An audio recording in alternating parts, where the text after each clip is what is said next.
المجد للثالوث القدوس المتساوي في الجوهر. Shalom, salam sejahtera di dalam nama Tuhan Yesus. Dalam program 5 Minute Apologetics kali ini, saya akan bicara tentang makna gelar ketuhanan dan keilahian Yesus. Nah, dalam seri sebelumnya, saya sudah membuktikan bahwa ajaran iman Kristen tentang ketuhanan Yesus itu bukan berasal dari dunia Helenis, bukan berasal dari pandangan Yunani kuno, tetapi berdasarkan ajaran kitab suci sendiri, secara khusus perjanjian lama, yakni dalam kitab Mazmur. Nah, lalu apa maknanya kalau orang Kristen menyebut Yesus My Lord, Tuhanku, and my God, Allahku?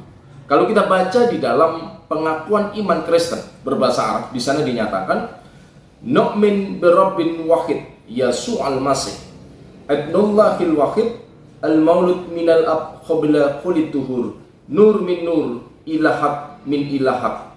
Nu'min birabbin wahid, kami percaya kepada satu Tuhan, Yasu'al al-Masih, Yesus Kristus. Ibnullahul wahid, anak Allah yang tunggal, yang dilahirkan dari sang Bapa sebelum segala abad. Ini menunjuk kepada hakikatnya sebagai sang firman. Nanti kita akan belajar lebih jauh. Terang dari terang, Allah sejati dari Allah sejati. Nah, pernyataan di dalam pengakuan iman tersebut itu bicara tentang hakikat Yesus. Siapakah Yesus Kristus itu menurut kitab suci, baik PL maupun PB. Nah, dalam hal ini iman Kristen membedakan antara keilahian dan ketuhanan Yesus. Kita akan belajar keduanya dalam dalam tayangan video ini. Yang pertama, gelar ketuhanan Yesus. Gelar ini menunjuk kepada wujud inkarnasi sang Mesias, wujud inkarnasi sang firman itu, yakni dalam kemanusiaannya, yang berkaitan dengan ajaran keselamatan dalam iman Kristen. Seperti kita tahu, pada awal mula Tuhan menciptakan manusia begitu mulia, penuh kemuliaan Allah. Anda bisa baca dalam kitab Kejadian pasal yang pertama. Di sana Tuhan memberikan mandat kepada manusia untuk mengelola bumi dan segala ciptaannya ini.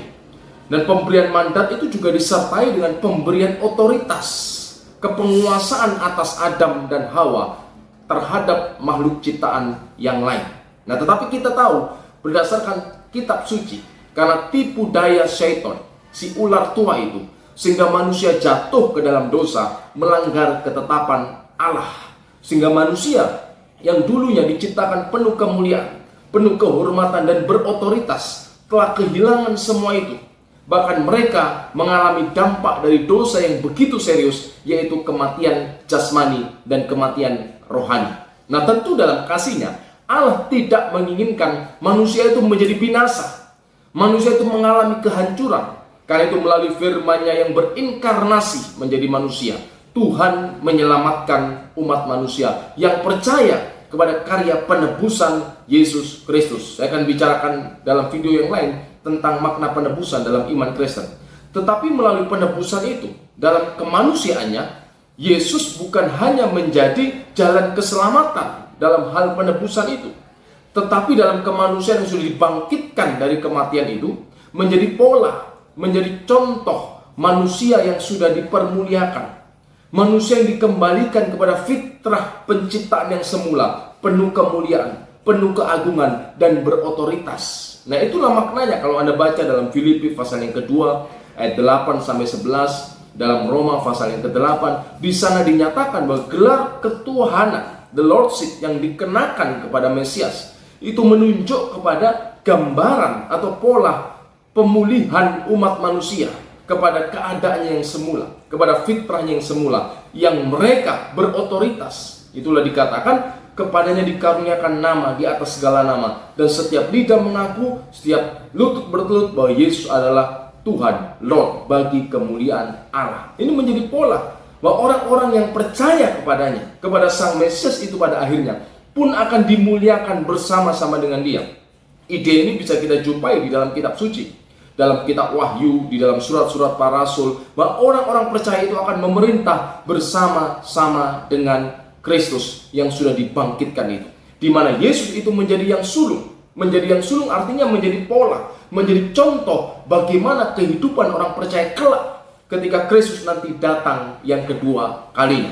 Jadi gelar ketuhanan Yesus itu gelar yang menunjuk kepada kemanusiaan Yesus yang sudah dipermuliakan, yang menjadi contoh bagaimana keadaan manusia yang sudah dikembalikan kepada fitrah penciptaannya setelah menerima penebusan di dalam Kristus. Itu maknanya ketika orang menyebut Yesus, orang percaya menyebut dia Lord Jesus, Tuhan Yesus, itu menunjuk pada gelar kemuliaan, gelar kehormatan yang disandang oleh Mesias dalam kemanusiaannya. Nah, yang kedua, gelar keilahian Yesus. Ini menunjuk kepada hakikat Yesus sebagai Sang Firman. Di dalam pengakuan iman dikatakan, Mauludun ghairul makhluk, ia dilahirkan bukan diciptakan.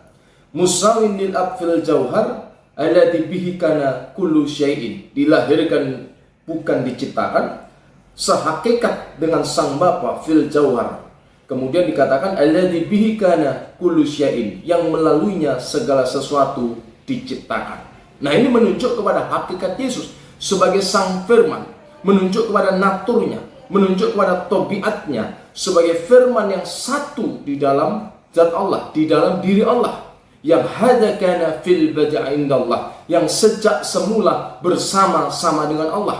Karena tidak mungkin Allah itu ada tanpa memiliki firman-Nya, hikmatnya, logosnya di dalam dirinya. Sehingga ketika orang Kristen menyebut my God, Allahku, itu dalam makna bahwa Yesus adalah Sang Firman, pencipta segala sesuatu, sebagai Sang Firman yang menjadikan segala yang ada ini. Seperti yang dikatakan dalam kitab suci, Al-Kalimatu huwallah, dan firman itu adalah Allah itu sendiri. Firman itu adalah Allah, karena firman itu berdiam di dalam wujud Allah yang esa itu. Inilah hakikat Yesus, inilah keilahian Yesus. Jadi iman Kristen sama sekali tidak pernah mempercayai, apalagi menjadikan seorang manusia menjadi Allah, menjadi Tuhan. Tetapi yang diyakini oleh iman Kristen, berdasarkan kitab suci, Allah melalui firman-Nya berinkarnasi, nuzul menjadi manusia, Yesus Kristus. Sehingga orang Kristen menyebut Sang Firman yang menjadi manusia itu my Lord and my God. Inilah makna gelar ketuhanan dan keilahian Yesus. Ketuhanannya itu adalah gelar yang disematkan kepada bentuk, kepada kemanusiaan Sang Mesias. Sedangkan gelar keilahiannya itu menunjuk hakikat keberadaannya sebagai Sang Firman, pencipta segala sesuatu. Kiranya apa yang saya sampaikan ini menjadi pencerahan bagi setiap kita semua. Amin. Tuhan Yesus memberkati.